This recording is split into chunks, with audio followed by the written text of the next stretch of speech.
So let's read Bhagavatam. Om Namo Bhagavate Vasudevaya. Om Namo Bhagavate Vasudevaya. Om Namo Bhagavate Vasudevaya. Om Namo Bhagavate Vasudevaya. Om Namo Bhagavate Vasudevaya. Om Namo Bhagavate Vasudevaya. Narayanam Namaskritya Naram Cheva Narottamam Devim Prakritim Saraswati Vyasam Tato Jayamudire Nashta Prayeshu Bhadreshu Nityam Bhagavata Sevaya Bhagavate Uttama Shloke Bhaktir Bhavati Naishtaki. So we are on verse 2 to 28.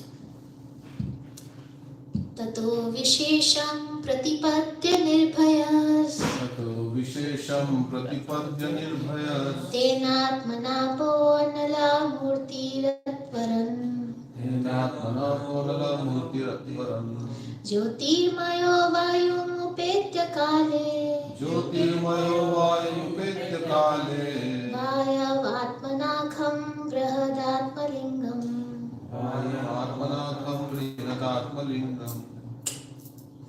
After reaching Satyalok, the devotee is specifically able to be incorporated fearlessly by the subtle body in an identity similar to that of the gross body, and one after another he gradually attains stages of existence from earthly to watery, fiery, glowing, and airy until he reaches the ethereal stage. Somebody would like to read the poem? Anyone who can reach Brahmalok or Satyalok by dint of spiritual perfection and practice is qualified to attain three different types of perfection. One who has attained a specific planet by dint of pious activities attains places in terms of his comparative pious activities. One who has attained the place by dint of Virat or Hiranyagarbha worship is liberated along with the liberation of Brahma. But one who attains a place by dint of devotional service is specifically mentioned here in relation to how he can penetrate the different coverings of the universe and thus ultimately disclose his spiritual identity in the absolute atmosphere of spiritual existence. According to Srila Jiva Goswami, all the universes are clustered together up and down, and each and every one of them is separately sevenfold covered. The watery portion is beyond the sevenfold coverings, and each covering is 10 times more expansive than the previous covering. The personality of Godhead, who creates all such universes by his breathing period lies above the cluster of the universes.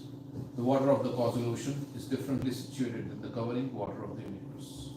The water that serves as covering for the universe is material, whereas the water of the causal ocean is spiritual. As such, the watery covering mentioned herein is considered to be the false egoistic covering of all living entities, and the gradual process of liberation from the material coverings one after another, as mentioned herein, is the gradual process of being liberated from false egoistic conceptions of material gross body, and then being absorbed in the identification of the subtle body till the attainment of pure spiritual body in the absolute realm of the kingdom of God. Sridhar Swami confirms that the part of the material nature, after being initiated by the Lord, is known as Mahat Tattva. A fractional portion of the Mahat Tattva is called the false ego. A portion of the ego is the vibration of sound, and a portion of sound is the atmospheric air.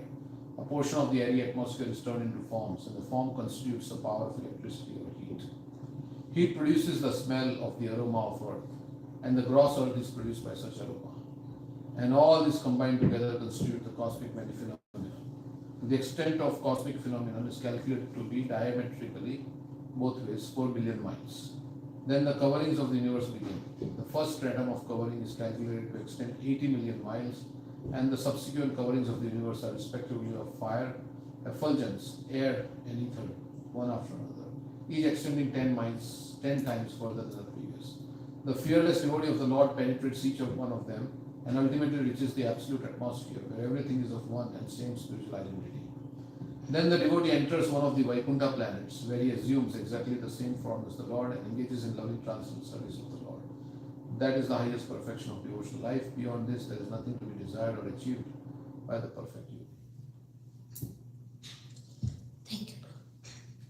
So we understand from this purport that the body becomes more and more subtle as the yogi moves up to the higher planets, like of Janalok, Tapalok, Mahalok, Satyalok. And Prabhupada is saying that the material world has several coverings of earth, water, fire, ether, and each of the covering is 10 times more expensive than the previous covering. And one line in the purport, Prabhupada writes that this gradual process of liberation from the material coverings is the gradual process of being liberated from the false egoistic conceptions of the gross body. So, if we want to be liberated from this world, it is important to understand the root cause of why we are here. Chaitanya Charitamrita, there is a verse which says, Krishna bhuliya jeev bhoga vanshakare, pashate mayatare japatiya dhare. Because a living entity wants to enjoy separately from Krishna, he is captured by Maya. So false ego, ahankar, is the root cause of us being in the material world. What is this false ego? False ego means that we are under illusion that we are this body and the things belonging to the body are mine. So the concept of I, me and mine. I am the proprietor, I am the enjoyer, I am the controller. So that is the false ego, and this is what is keeping us in this material world. Rishabdev says in Canto 5 of Bhagavatam, how does this false ego develops? He says, Pumsa striya maithunim bhavam etam tayor mitho hriday granthi aho ato grahashetra sutapta vitte janasya moho ayam aham maniti. Lord Rishabdev is saying that the attraction between male and female is the basic principle of material existence.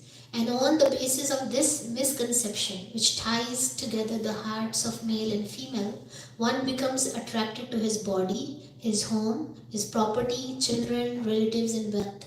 In this way, one increases life's illusion and thinks in terms of I, me, and mine.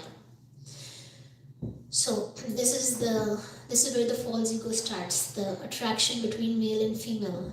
False ego is a false designation of self. If I think I am a woman, then I will have desires that a woman has. Like I want to associate with a male, and I like jewelry, I like dresses, I like makeup because I think I am a female.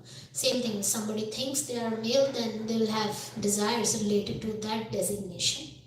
But actually these designations of male, female, and I am a doctor, I'm an engineer, I'm the father, I'm the mother, all these are artificial designations. In the spiritual world, we have Radha and Krishna, they are the centers, and they are the hero and heroine, everybody is serving them.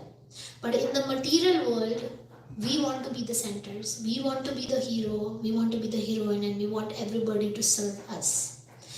And Krishna says in Bhagavad Gita, Prakriti kriyamanani gunakarmani sarvasha ahankara vimudatma karta ahamiti manyate. The spirit soul is bewildered by the influence of this false ego, these designations that we have, and he considers himself as a doer of activities, which actually all these activities are being carried out by the three modes of material nature.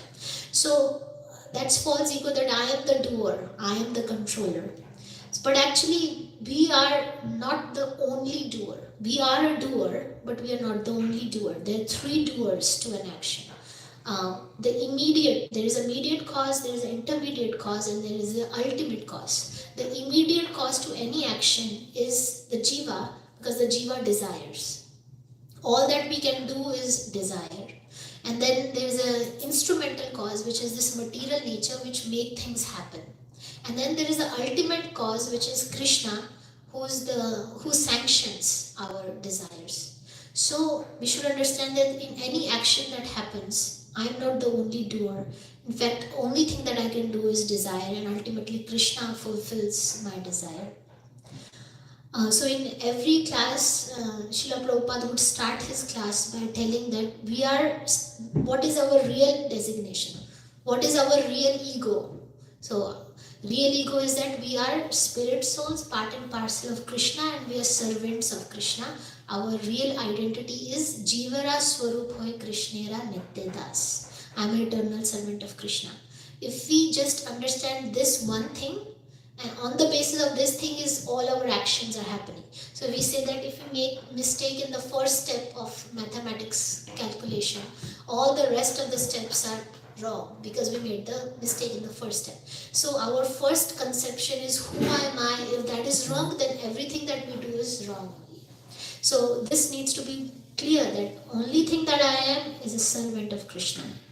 एकला ईश्वर कृष्ण और सब नृत्य यारे याचे नचाते ताइचे करे नृत्य. Only Krishna is the supreme Lord. Rest everybody is his servants. They dance as he makes them dance. And so how do we get rid of this false ego, false designations that we assign ourselves? Narad Pancharatra says, Sarvopadhi vinirmuktam tat pratvena nirmalam rishikena rishikesha sevanam bhaktir uchyate. It says that doing bhakti and engaging all our senses in the service of Rishikesh, who is the controller of the senses, there are two side effects that happen. The senses will become purified and we will get rid of all of the false material designations. So engaging all our senses all the time in service of Krishna is the way to get rid of this false ego. So if we don't engage in the service of Krishna, we will engage in the service of other living entities, country, our nation, our boss, and also our senses. We'll become the servant to our senses. But Prabhupada says, in serving all these people, we will never be satisfied. We will never be satisfied, nor any of these people will be satisfied with us, ultimately leading to frustration. So that's why one devotee in Chaitanya Charitamrita, this verse is there. Kamadinam katina katita palita durni deshas tesham jat mainam karuna nam tripa nopashanti utsrajetam atha yadupate sampratam labda buddhis tvam ayata sharanam abhayam mam niyukshvatma dasya. So this devotee is praying that all this while I have been serving bad masters. I have been serving these bad masters who are these my senses. And I work very hard to satisfy my senses, but they're like, boss who never is satisfied with your hard work and gives you so much hard work to do, so that the boss can become more rich and get nicer things. So the senses are like that. You work hard for them, but they will never be satisfied. And they don't give you any salary also. So, but now my intelligence has awakened and now realize that Krishna is the best master. I want to give up all the rest of these bad masters. I want to serve only Krishna. Because Krishna is very easily satisfied. And in serving Krishna, we will become satisfied. So why is Krishna the best master? Because Krishna has the greatest quality of what is called Bhritya Vashyata. Means he is controlled by his servants. He is conquered by his servants. The masters of this world, they are of exploitative nature. Everyone is so selfish. They want you to work hard so that they can get nice car and nice house for themselves. But Krishna is such a master that he is ready to become a servant of his devotees, servant of his servants. So Maharaj Parikshit in Bhagavatam, he's saying one verse.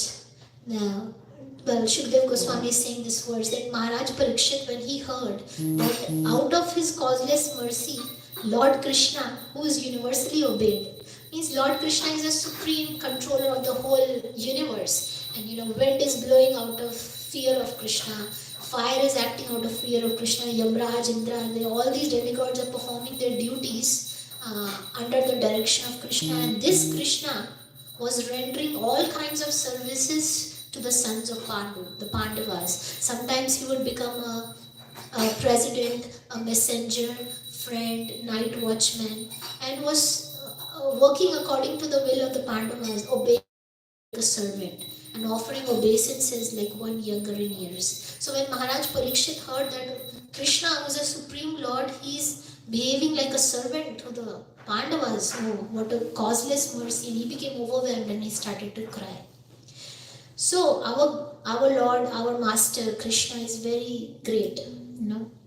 We were discussing how yesterday when the poor friend of Krishna, Sudama, comes to Krishna, Krishna runs to greet him and he embraces him and he has tears in his eyes and he sits Sudama on his bed and he's washing his feet and applying sandalwood, a guru on him, and the Rukmini is fanning Sudama, and then Krishna, he snatches the stale poha that Sudama has got, and he takes one mouthful and he gives him all the wealth of the universe, and he's ready to eat the second palmful when Rukmini is stopping him. No, no, no, Lord, you have already given him everything. Now if you eat the second palmful, I would have to become a maid servant of Sudama. So Krishna is ready to give himself to a devotee. Tulasi dal matrena jalasya chulakena va vikreditam tvam atmanam bhaktebhyo bhakta vatsala. This verse Advaitacharya was reciting when he was offering water and tulsi to Nrsimhashila to call out to Chaitanya Mahaprabhu. This verse says that Sri Krishna is so very affectionate to his devotees that he sells himself to a devotee who offers him a little tulsi plant and little tulsi leaves and little water. Krishna is willing to sell himself to such a devotee. Now Krishna in Vrindavan, we see that Nanda Baba says, Krishna, you bring my shoes. And Krishna, little Krishna is baby, and he's putting Nanda Baba's shoes on his head and he's about to fall and he's bringing his shoes. And gopis say to Krishna, Krishna, I will give you a laddu. You dance for us. And Krishna immediately gets up and he starts dancing. He becomes like a wooden doll in the hands of the gopis, Bhagavatam says. And sometimes Krishna is singing very loudly. When the gopis are saying, you sing Krishna, and he sings very loudly. And Draupadi, she called out to Krishna. And Krishna, he immediately came. When she surrendered, he immediately came and became sari of Draupadi. Vidurani, so when Krishna went to the Hastinapur as a peace messenger, he went to Vidur's place. And Vidurani was so much ecstatic in seeing Krishna that she forgot herself. And so she wanted to offer something to Krishna and she had nothing. So she saw a banana on her table and she got the banana and she was so mesmerized seeing the beauty of Krishna that she was peeling the bananas, throwing away the banana pulp and giving Krishna the banana peel. And Krishna was happily eating the banana peel. Krishna says, Patra pushpam phalam tuyam yoga bhaktya prachati. If you offer me leaf, flower, fruit or water, then I will eat it. He's saying, if you offer me flower, I also will eat that. If you offer it with devotion. So Krishna he's seeing our bhav, our love. Rukmini wrote a letter to Krishna, and at that time Krishna was fighting with Jarasandha. So Rukmini, she said in the letter that I don't want to marry anyone else. I've been forced to marry Shishupal. If I am not able to marry you, Krishna, I will kill myself. I have been so much attracted by hearing your qualities and about your beauty to you that I only want to marry you. So Krishna, at once when he got the letter, he ran away from the battlefield. He doesn't care that people will call him Ranchhor. He wants to satisfy the desires of his devotees. And Satyabhama, Narad Muni got Parijata flower and Krishna gave that one Parijata flower to Rukmini, and Satyabhama got jealous. And I didn't get any Parijata flower. Krishna, I want the whole Parijata tree. And Krishna, he went to Indralok and he fought with Indra to get the whole Parijata tree. Vaman Dev became a doorman of Bali Maharaj, right? To Durvasa Muni in the Ambarish Maharaj pastime, Krishna is saying, Aham Bhakta Paragrino He Ashvatantra Ivatuj. I am completely under the control of my devotees. I am not at all independent. So we can see so many pastimes where Krishna is ready to become the servant of his devotees. Such a great master. Chaitanya Charitamrita says, glorious is that devotee who does not leave the shelter of his master, the Lord. Even when temptations come, there are distractions, there are calamities, the devotee does not turn his back on his master, Krishna. And glorious is that master who never gives up his servant. And if by chance a servant falls down and he runs away, glorious is that master who runs after that servant and pulls him back by the hair. And this is what Krishna is. In the pastimes in Chaitanya Charitamrita, there is a pastime of Kal Krishna Das. This Kal Krishna Das was a devotee, and he was accompanying Chaitanya Mahaprabhu in the South Indian trip. And he knew that Chaitanya Mahaprabhu is a supreme lord, and he had seen Chaitanya Mahaprabhu heal Vasudev leper of his leprosy. And immediately Chaitanya Mahaprabhu embraced the leper and his leprosy went away. He saw how Chaitanya Mahaprabhu delivered Parakashananda Saraswati and other Mayavadis, that they became pure devotees and started chanting Hare Krishna mantra. So he was seeing all these opulences of Chaitanya Mahaprabhu, and he was convinced that Chaitanya Mahaprabhu is a supreme lord. But there were some, when he was serving the Lord, there was some gypsy tribe, and there were women in that tribe that used to allure people. And so some women approached this Kal Krishna Das, and Maya is so strong that he got distracted and he got attracted to that woman. That one morning that he was, at that time he was to do his morning duties and make breakfast for Chaitanya Mahaprabhu, like that. He ran away. He ran away to that gypsy tribe to be with them. So Prabhupada writes in that purport that Maya is so strong that unless one is determined not to fall victim, even the Supreme Personality of Godhead cannot give protection. Even though a person may associate with Chaitanya Mahaprabhu, like this Kal Krishna Das, he was allured by Maya. Because anybody can leave the company of the Lord because of his slight independence. So, but Mahaprabhu did not give up on Kal Krishna Das, knowing that he has given up Mahaprabhu for some gypsy people to enjoy with those women. Mahaprabhu did not give up on him. He went to that place and he caught him by the hair and he brought him back. So we can see that Krishna never gives up on us. Even though so many lifetimes we have envied Krishna, tried to enjoy separately from him, forgot about him, offended him, Krishna, he is ever willing, he is ever waiting and ever working. He never gives up on us. So, hearing all these pastimes, we should conclude that there is no better master for me than Krishna. And I want to become his servant. So, when we become a servant, we want a salary. So, what salary do we want? Chaitanya Charitamrita says, Prema dhana vina vyartha daritra jivana das kori vetan more deho prema dhan.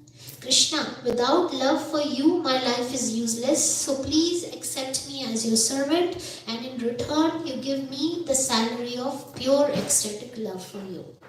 Like Prahlad Maharaj says, I'm not a vanik, I'm not a businessman that I do some service and in return I want something.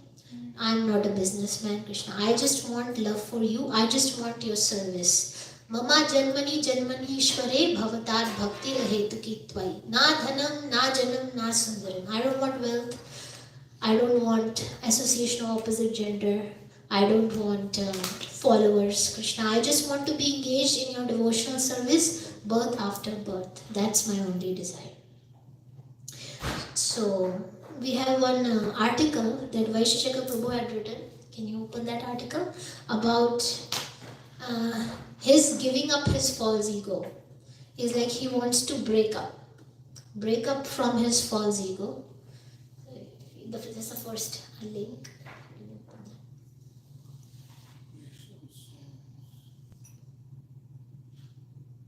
Yeah, the first link. It's very nice. Oh, is it?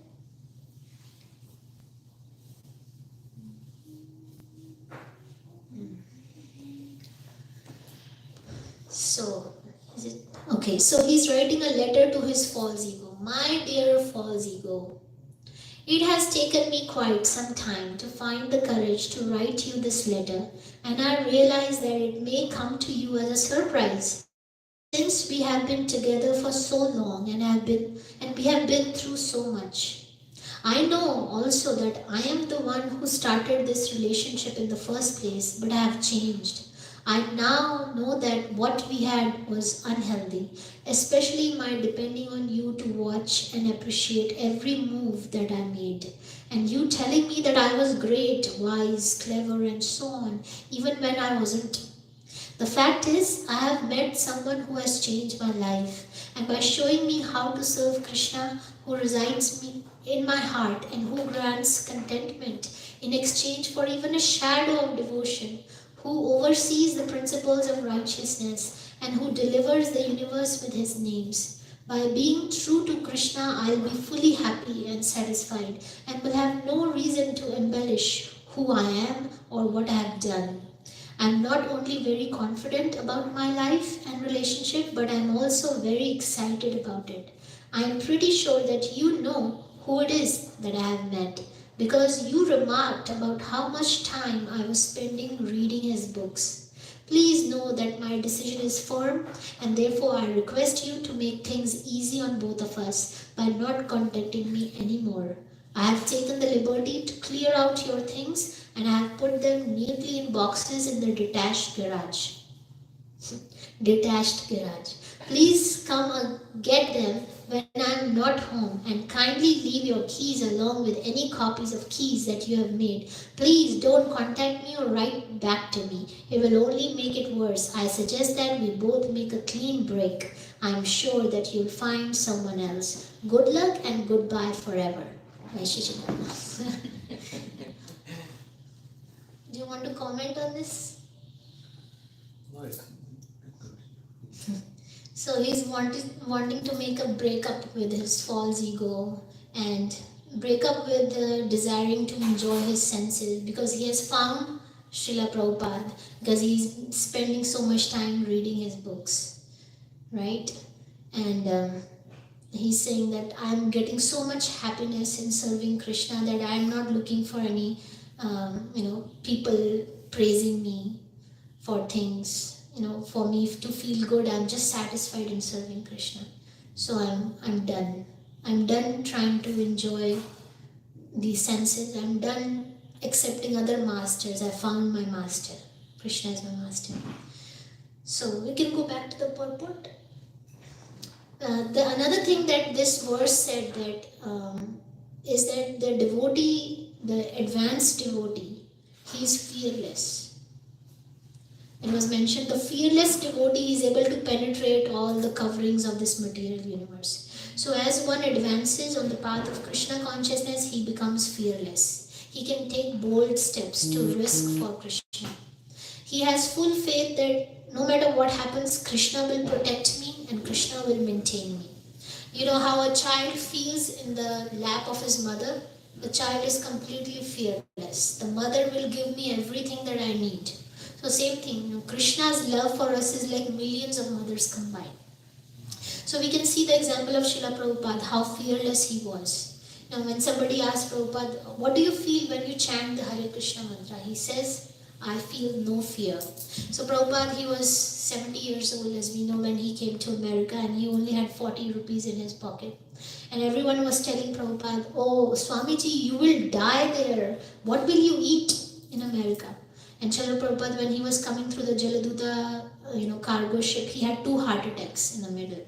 And one devotee was saying like how in the past time where the Krishna's devotees are entering the Agasur demon, and they are like joyfully entering the demons, and they're thinking, oh, looks like this is a demon, but we don't have to worry. Krishna is there; he will protect us. So like that, Srila Prabhupada was entering America, New York, which was like the Agasur demon, having full faith that Krishna is there; he'll protect me. So the night of the heart attack, Srila Prabhupada, he got a dream that Krishna, with his multiple different incarnations, Krishna was rowing the boat, and he was telling Prabhupada, you don't need to fear. And Prabhupada, he felt assured of Krishna's protection. He also felt Krishna massaging his heart when he was having the heart attack. So when Srila Prabhupada got off the cargo ship, he did not know whether he should turn left or right. He did not know anyone in America. Like when we have to go to some place, we make sure that who's going to come pick us up and where we have all the schedule, ready for us. He did not know anyone in America. The only thing that he knew was one name, Mr. Agarwal. And when he was in New York, he was amidst of people who were like hippies, right? They were intoxicated, druggists, and they were crazy people. So they would sit in his class, in the middle of the class, they will start shouting at him. Prabhupada was staying with one person, and in the middle of night, he got intoxicated with drugs, and he ran after Prabhupada with a knife, and Prabhupada had to run out on the road with absolutely no one, nowhere to go. So Prabhupada was fearless, and one person asked him, oh, you look alone. So Prabhupada says, I am never alone. I am never alone. My Guru Maharaj and Krishna are always with me. When he had nothing in the beginning in New York, he said, I am not a poor man. I am rich. There are temples, there are books, they are existing. They are there, but only time is separating from them. So Prabhupada was very hopeful of the future. So these are some of the symptoms of being fearless. Prabhupada writes in one of the purports in the 16th chapter, when he defines the quality of abhayam, a devotee is fearless. He says that one must have firm conviction that Krishna as Paramatma will take care of me. I shall never be alone. Even if I live in the darkest regions of the forest, I shall be accompanied by Krishna, and he will give me all protection. So that is a quality of a devotee. And then, when Prabhupada was in Calcutta, there was war happening there, 1947 or something, and then there were bombs falling. And somebody said, Prabhupada, let's go, there is bombs falling. And Prabhupada was making kachoris at that time. And he was like, even if the bomb falls, I will think that is Krishna. Rakhe Krishna, mare Krishna, rakhe ke. If Krishna wants to protect me, then who can kill me? And if Krishna wants to kill me, then who can protect me? And Prabhupada's name was Abhay Charanaravind, one who is fearless, having taken shelter of the lotus feet of Krishna. That was his name. So Prabhupada had a prayer that, oh Lord, simply our prayer should be, my dear Krishna, please remind me to always chant your holy name. You can put me into forgetfulness, or you can put me into remembering you. So please don't put me into forgetfulness. Please always remind me to chant Hare Krishna, no matter even if you send me to hell, it does not matter. As long as I'm chanting the holy name. That's all the devotee desires. As long as I'm able to remember Krishna, chant his holy name, associate with his devotees, I don't care about anything else. Krishna, you can put me in any condition. Like Chitraketu Maharaj, similar prayer that Chitraketu says in, it's there in Bhagavatam. Now Chitraketu Maharaj, he was cursed by Parvati because Lord Shiva was sitting with Parvati in his lap and he was addressing the sages. And Chitraketu Maharaj, he didn't criticize the Lord, but he kind of laughed at them. Jokingly mentioned something that Parvati got offended, and Parvati cursed Chitraketu Maharaj, who was a very pure devotee, that you become a demon. And then as soon as he heard this curse, he bowed down before Parvati and he with folded hands he said, my mother, I accept this curse. I don't mind this curse, for happiness and distress are given by the demigods according to one's past karma. So Chitraketu was fearless that now he has to become a demon in his next life. So Lord Shiva, looking at Chitraketu, he said, see, the devotees of the Lord are so fearless. And he said this verse, Narayana parasarve nakutashyana bibyati swarga apavarga narkeshva apitulyartha darshina. The devotees of the Lord who are engaged in the service of the Lord, they never fear any condition of life. For them, the heavenly planets, liberation, and hellish planets, they are all the same. For devotees only interested to serve the Lord. So for him, Krishna can place him in any condition. As long as he is serving the Lord, he is good. So like, Prabhupada gives this story of a sadhu who comes and he gives different types of blessings to different people. So to a king's son, Rajputra, this sadhu gives the blessing, you keep living, you keep living. And to a brahmana, this sadhu gives the blessing, you die. And to a king who is enjoying life, to a butcher, this sadhu gives the blessing, you don't live, you don't die. And to a devotee, he gives the blessing, you live or you die, it doesn't matter. Jivava Marava. So what does it mean? So king who is enjoying his life, the sadhu is saying, you keep living, you keep enjoying, because in your next life you have to suffer. Because you're spending all your life in enjoying your senses, next life you have to suffer, so you keep living. So to a brahmana, the sadhu is saying, you die. Because this brahmana is following other processes, but he's austere, he's celibate. But next life you die, so in next life you become a devotee of Krishna. So then he says to the butcher, you don't live, don't die. Means you are performing so many sins that if you live, you will suffer so much. And when you die, you have to suffer so much. So don't live, don't die. But to a devotee, he says, Jivava Marova, you live or you die, it does not matter. You are already liberated. Like we say, Iha yasya hare dasi karmana manasadira niklashva bevastasu jivan muktasa uchade. What is mukti? If a person is engaging his body, his mind and his words in the material world all the time serving Krishna, is already a mukta. He is already a liberated soul even while living in this material world. So that's what the devotee wants. He just wants to serve Krishna. So many other examples of devotees who are fearless. Parikshit Maharaj, he knows he's going to die in 7 days, and he's hearing Bhagavatam from Shukadeva Goswami, and he's saying that to the Brahmanas, the sages who are there.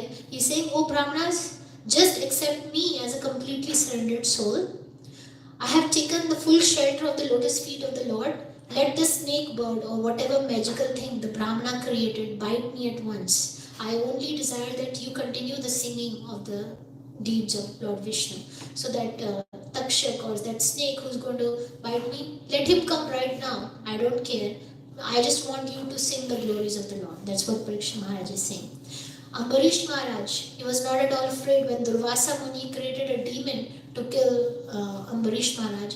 Bhagavatam says that when this huge demon came in front of Ambarish, he didn't even move slightly from his position. He surrendered. He said, if Krishna wants to protect me, then who can harm me? Same thing with Prahlad Maharaj. So many ways that his father, Hiranyakashipu, is trying to kill Prahlad Maharaj, but he's always remembering the Lord. He's never calling out to even help. Vritrasura, when he's fighting with Indra, Vritrasura is saying that to Indra, "Oh, Indra, you pick up your thunderbolt and you kill me at once. Because my mind is fixed on the lotus feet of Lord, I will attain the supreme destination. But since you have a lot of material desires to enjoy in this world, you will rot. You will rot in this world." So this is Vritrasura. So like that, so many examples of devotees who are fearless. So Prabhupada is fearless, and Prabhupada's disciples are also fearless. We have the example.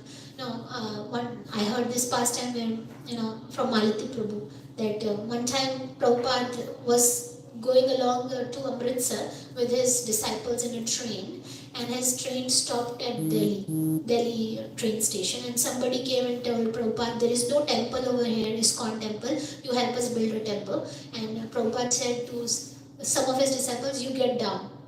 They were not planning. "You get down without giving them any money, any resources, you try to build a temple for Krishna over here.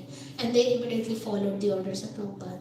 And Prabhupada will move the globe and will point fingers at different countries and says, you go to China, you go to Russia, you go to Africa, and then all these. And the next day only these disciples will go. They had full faith in their Guru Maharaj, and they were fearless like Prabhupada. So this another pastime, I don't know if we have time, but this Brahmananda pastime. Should we read or the second link is there?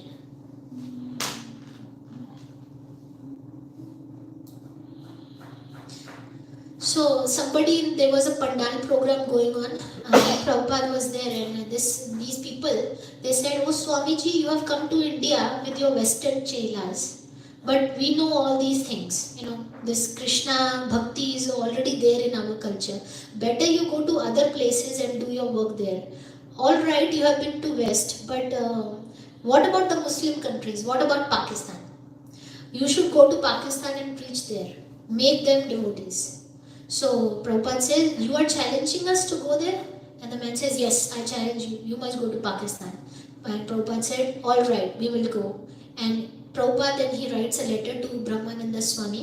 He says, "You immediately you go to West Pakistan." And to his brother Garga Muni, he says, "Immediately you go to East Pakistan." So this Brahmananda Swami. Bangladesh at that time. Yeah. So at that time, Brahmananda Swami is writing, "I didn't have any money." So he didn't have money to go to India. So he hitchhiked through. Like he took the bus and train and cargo ships and whatever. Through the land, he walked and hitchhiked to India. His brother, he had money so he flew. So, but at that time, there was a war starting between India and Pakistan. So Prabhupada, he found out about that war and he wrote a second letter to Brahmananda and Gargamuni. "I don't advise you to go at this time." But Brahmananda Swami is saying, "I never got that letter. So we had already left." So then he's saying, "We walked right into a war situation. It was very difficult. But we were preaching and trying to do something. I was in Karachi. North of Karachi is the Singh Desert, the hottest place in the world. It was about 125 degrees. It was May, the hottest month, and I was sick with dysentery. I had no books. People were spitting on me on the street, threatening to put a knife in my back. When we had kirtan, people would rub off our tilak and spit at me." So what a situation. So then a report came to in a Pakistani and Indian newspapers that 4 Hare Krishna missionaries have been shot. So in Bombay, Prabhupada read this newspaper report, and the newspaper report did not give any names. So who were the Hare Krishna missionaries who were killed? So Prabhupada was thinking that it's these people only that I have sent. Brahmananda and Garga Muni, they also had their companions. So Garga Muni had Pushta in the East Pakistan, and Brahmananda had Jagnivas in the West. So there were 4 in number, and Prabhupada said, "Oh my God, they are the ones who have been shot." He was very disturbed. So then Brahmananda, he wrote a telegram to Prabhupada. He just, telegram means few words. And he wrote, "Can I get out of here?" The telegram. And Prabhupada sent a telegram back. He just wrote in "Come immediately, Bhaktivedanta Swami." And Brahmananda, he's saying, "These were the best 4 words. These were the best 4 words that I have heard in my life. Come back, Bhaktivedanta Swami." To get out of the country was a big thing. Somehow we were able to get out. And when he came to Bombay, he met Prabhupada. He walked into his room. Prabhupada immediately got up and came over, and he was putting his arms around me and hugging me to his chest. He was putting his hands just like a mother would touch her child to make sure that she is okay. So this is the love of Prabhupada for his devotees, and Prabhupada's and his disciples' love for Prabhupada, how they immediately, next day only, they left for Pakistan. They didn't even care what's going to happen to them. So this is fearlessness of the devotees. So we'll read the next verse. Bhagavatam.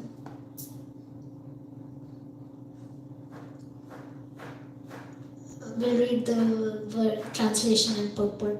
The devotees thus surpasses the subtle objects of different senses like aroma by smelling, the palate by tasting, vision by seeing forms, touch by contacting, the vibrations of ear by ethereal identification, and the sense organs by material activities.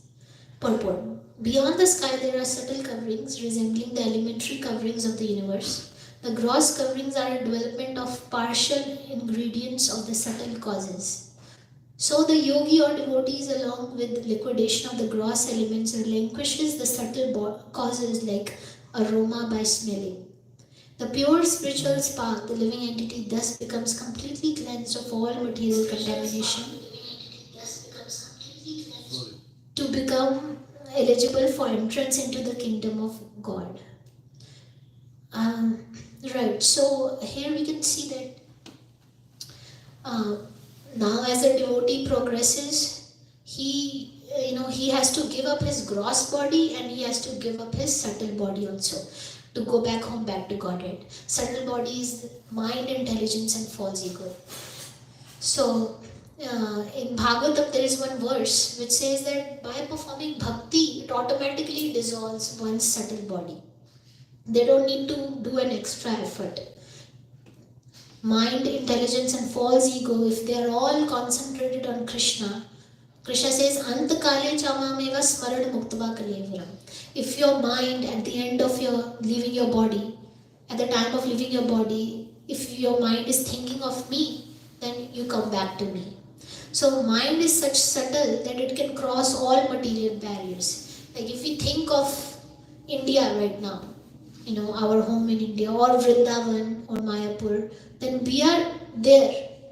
The mind doesn't need to go through the traveling through the airline, and for the physical body it takes time, but for mind speed is so fast.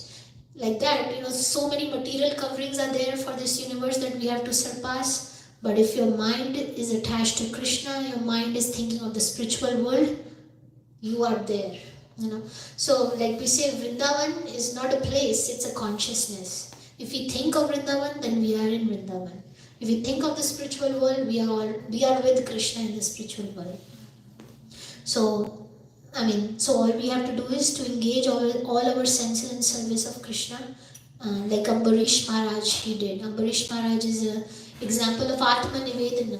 He gave up his body, mind, and words all for the service of Krishna.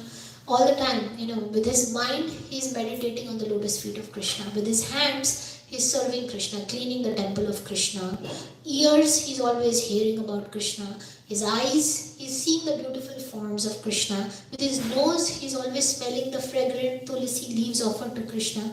Head, he's using his head to bow down to Krishna. He's using his legs to walk to the holy places of pilgrimage and temples like that.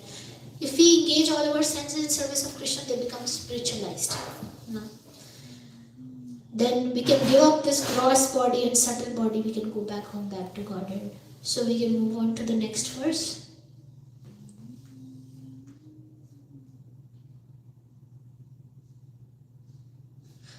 Sabhuta sukshmendriya sanikarsham Manomayam devamayam vikarayam Sansadhya gataya saha tenayati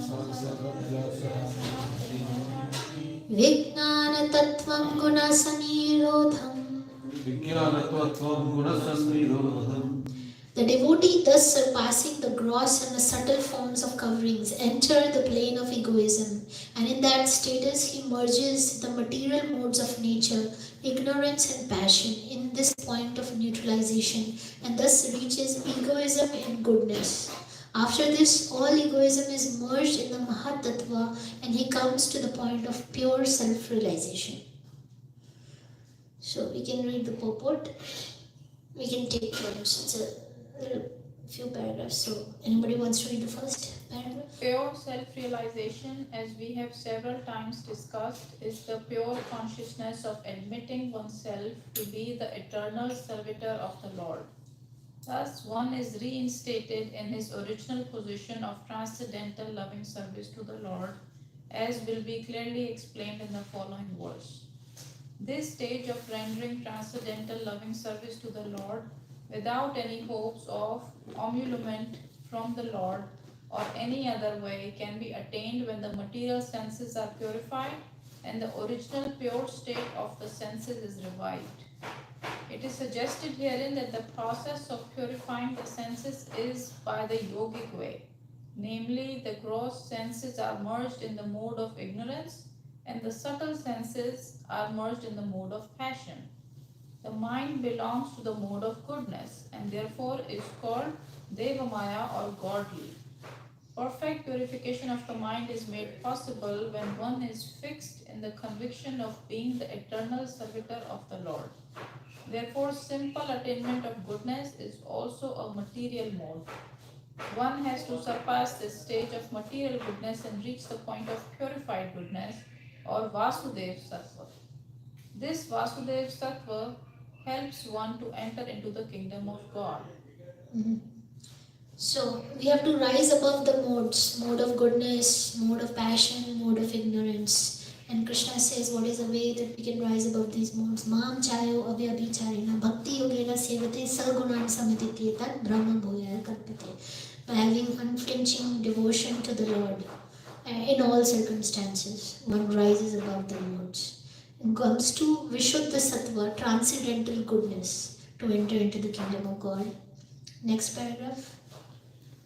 We may also remember in this connection that the process of gradual emancipation by the devotees in the manner mentioned above, although authoritative, is not viable in the present age because of people's being primarily unaware of yoga practice. The so-called yoga practice by the professional protagonists may be physiologically beneficial, but such small successes cannot help one in the attainment of spiritual emancipation as mentioned herein. 5,000 years ago, when the social status of human society was in perfect Vedic order, the yoga process mentioned herein was a common affair for everyone because everyone, and especially the Brahmana and Kshatriya, was trained in the transcendental art under the care of the spiritual master far away from home in the status of brahmacharya. Modern man, however, is incompetent to understand it perfectly. Mm. So some of the things that are mentioned in these verses are how the yogis they give up their different uh, like previous verse was saying that they surpass their subtle objects like senses like aroma by smelling. So it's the whole process listed here is a yogic process which is not possible in this Kali Yuga. Uh, the only process that works in this Kali Yuga is Hare Nam, Hare Nam, Hare Nam eva kevalam kalau nasteva gatirannitha. If you want to be liberated from this material existence and develop our love for Krishna, the only way possible is the chanting of the Hare Krishna mantra. So in the next verse, Prabhupada is clarifying. This is the easy process that Chaitanya Mahaprabhu has given us, a joyful process. And we don't need to do any much tapasya, meditation, or this mechanical process. But third paragraph. Lord Sri Chaitanya therefore made it easier for the prospective devotee of the present age in the following specific manner. Ultimately, there is no difference in the result. The first and foremost point is that one must understand the prime importance of bhakti. The living beings in different species of life are undergoing different terms of engagement according to their fruitive actions and reactions. But in execution of different activities, one who secures some resources in bhakti yoga can understand the importance of service to the Lord through the causeless mercy of the Lord as well as that of the spiritual master. A sincere soul is helped by the Lord through meeting a bona fide spiritual master, the representative of the Lord.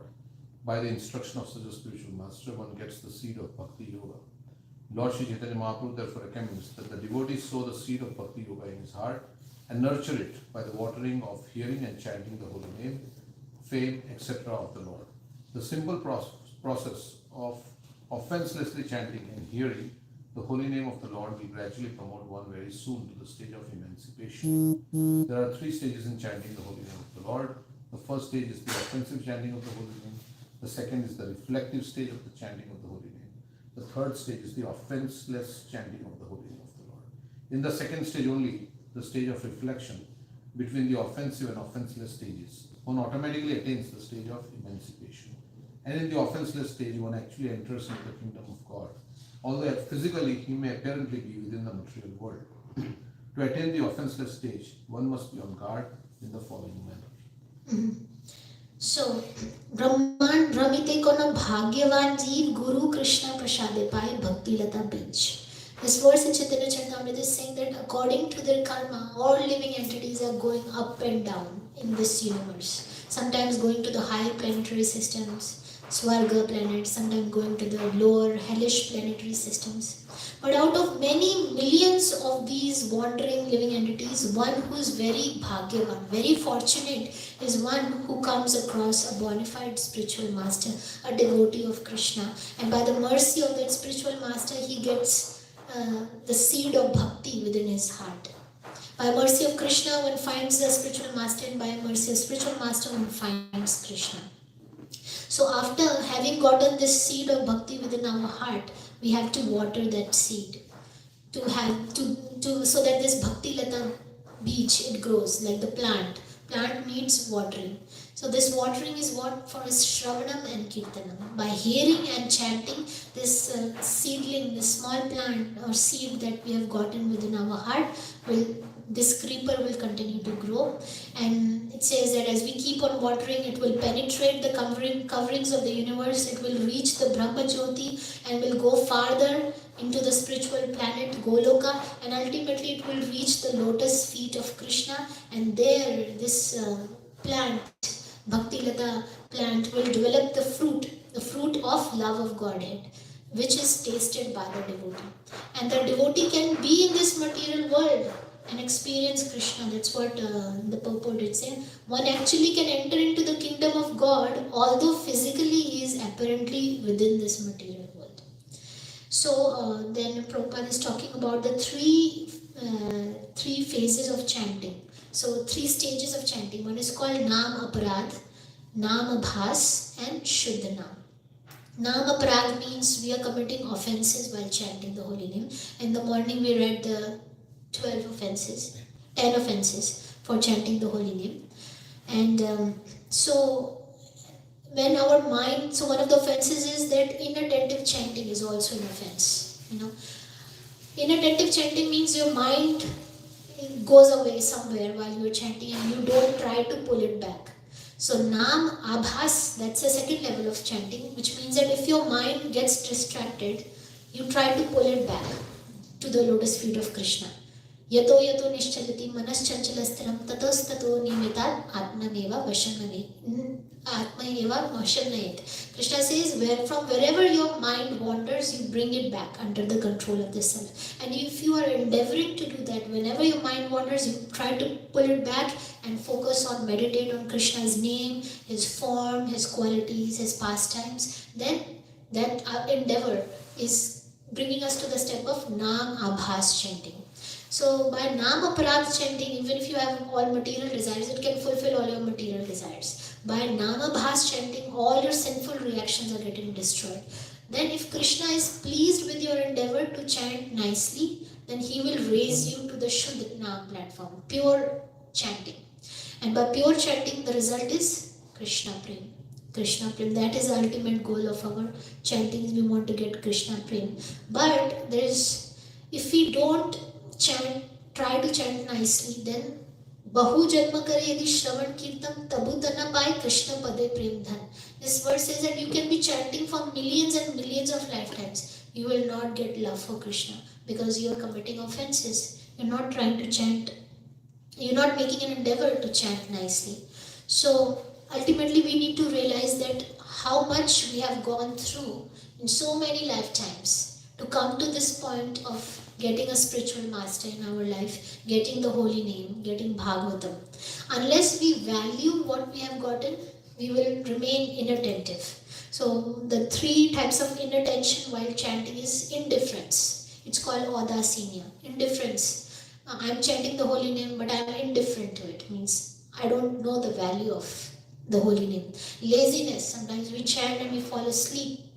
distraction. We're distracted by so many things. All this means that we don't value what we have gotten. So unless we value, unless we know that after so long, it's very rare to get a human birth.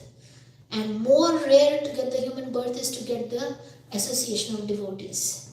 And to get a correct philosophy, correct being connected to the correct organization uh, is very rare. And we have gotten the rarest of the rare jewels in Krishna's treasure house. After getting this, if we don't pay attention, we are inattentive, we are indifferent, we are distracted. There is nothing more unfortunate thing like that. Durdevam idrisham ihajane na anuraga. Right? Chaitanya Mahaprabhu says. Unfortunate, the thing, I have no taste for chanting your holy name. So then let's go on to the next paragraph where Prabhupada is telling us about certain offenses that we need to avoid while chanting the holy name. So I can read. When we speak of hearing and chanting, it means that not only should one chant and hear of the holy name of the Lord as Ram, Krishna, but one should also read and hear Bhagavad Gita and Srimad Bhagavatam in the association of devotees. Prabhupada says that I have written all these books just to convince you to chant Hare Krishna. Unless we read books of Prabhupada, we will not have the conviction. We will not know about the glories of the holy name. If you don't know the glories, then why would anybody, get any idea to chant the holy name? The primary practice of Bhakti Yoga will cause the seed already sown in the heart to sprout, and by a regular watering process, as mentioned above, the Bhakti Yoga creeper will begin to grow.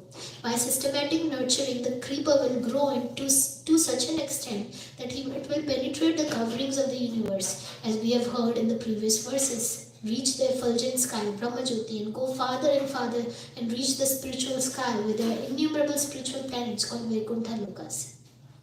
Above all of them is Krishna Loka Golok Vrindavan, wherein the growing creeper enters and takes repose at the lotus feet of Sri Krishna. When one reaches the lotus feet of Krishna in Golok Vrindavan, the watering process of hearing and reading, as also chanting of holy name, in the pure devotional stage fructifies, and the fruit grown there in the form of love of God are tangibly tasted by the devotee, even though he is here in the material world. The ripe fruits of the love of God are relished only by the devotees constantly engaged in the watering process. We will get taste in bhakti only if our bhakti is unconditional. We don't expect anything in return from Krishna.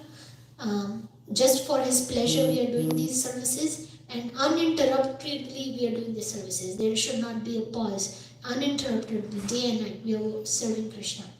But the working devotee must be mindful so that the creeper which has so grown will not be cut off. So certain consideration that we need to be careful of. These are the offenses. Offenses by one at the feet of pure devotee may be likened to a mad elephant who devastates a very good garden if it enters. So the offenses to the Vaishnavas, when we hurt Vaishnavas, that offense is considered to be a mad elephant offense. What that means is you can grow a very nice garden. It takes so much time to grow a garden, have nice flowers and plants and trees.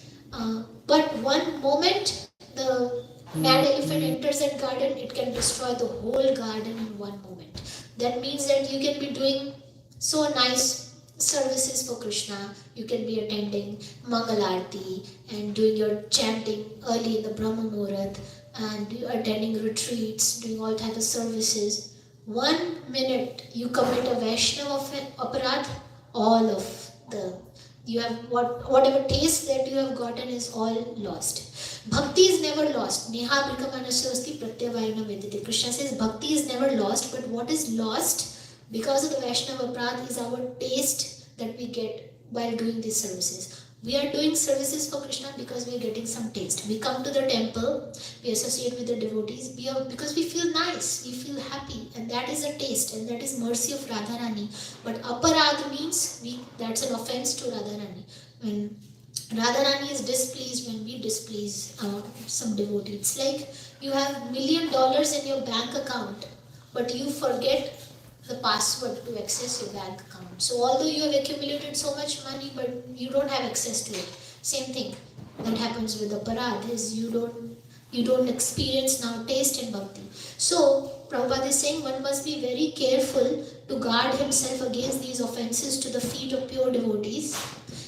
We have to build a fence around this Bhakti Lata beach. It so happens that by watering process some weeds are also grown. Now when we grow some flower plants, some weeds will grow along with those plants. And these weeds, if we don't uproot them, they will take all the nourishment and the plants will not get any nourishment. All these weeds, they will grow very fast, right? So we need to uproot these weeds. What are these weeds? These are weeds of material enjoyment. Our desires to enjoy in this world, Kanak Kamini Pratishtha. In Chaitanya Charitamrita, it's mentioned what are these weeds? Nishidachar, Kutinati, Jiva Hinsa, Labha Puja Pratishtha. What it means is Nishid Achar means behavior which is unacceptable for the devotees. We have been given certain Vaishnava etiquette following four regulative principles how we to behave with the devotees. So if you don't do that, behavior unacceptable for that is Nishid Achar. Kutinati means one who shows diplomatic behavior, means he is trying to show himself as something that he is not. Jiva Hinsa. Jiva Hinsa means hurting others by our body, our mind, our words. And Labha Puja Pratishtha means desiring name, fame, prestige, honor, respect. All of these are weeds in this bhakti process. We need to uproot these weeds, and with our endeavor. We need to endeavor to uproot these weeds. If sufficient care is not taken, then the watering process may only help breed the weeds, stunting the healthy growth of the main creeper. Then there will be no fructification. Devotee must therefore be very careful to uproot these different weeds in the very beginning. Only then a healthy growth of the main creeper will happen, and by so doing, devotee is able to relish the fruit of love of God, and thus he will live practically with Lord Krishna. Like Prabhupada was saying, I am never alone. I feel Krishna's presence, I feel my Guru's presence at every step. Even in this life, I'll be able to see the Lord in every step. That is the result of our Bhakti Lata Beej growing, is we will experience Krishna's presence in our life. And last line, Prabhupada writes, the highest perfection of life is to enjoy life constantly in the association of the Lord, and one who can relish this does not aspire for any temporary enjoyment of the material world via other media. So perfection of our life is we are feeling Krishna's presence, and we are enjoying his association, enjoying the association of devotees, and we relish it so much that everything else of this world will become so insignificant that we will give it up. All the lower pleasures, we will get such a high taste in bhakti that all the lower pleasures, we lose taste for them. Like Dhruva Maharaj says, the rest of the things will become like broken piece of glass. Broken piece of glass is so useless. In front of you, Krishna was a Chintamani gem, everything will become broken piece of glass. So that is the perfection of our life. So I'll stop here. Anybody has any comments? Anything that you heard that you want to take away with you, that you learned?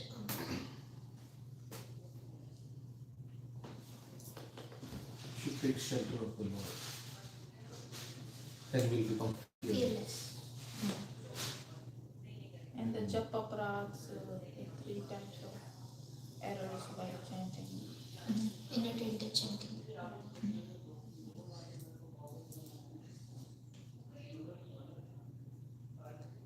Anybody, anything you want to say? Yes. You have to be very determined.